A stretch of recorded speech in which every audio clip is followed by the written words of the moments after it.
Ayan, kaya ang gusto ko ituturo sa inyo ngayon kung paano ba Ng magpalaki letra ng sa picture.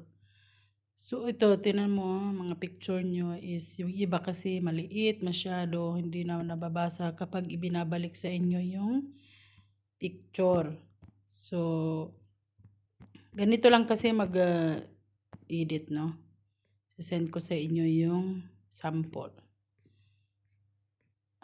Ito, wala pang pangalan. Katulad yan, edit. Pindutin mo yung edit. Tapos, pindutin mo tong itong litra. So, ngayon, ilalagay mo halimbawa pangalan ay QM Marlin.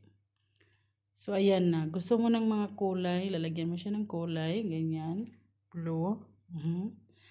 Tapos, idadan mo siya. Pag naidan mo na siya, dalawang daliri, palakihin mo siya para i-zoom mo. Ganyan. Dalawang daliri mo, itaon mo dyan sa litra. Yan. Tapos, lagay sa gitna. Ganyan lang.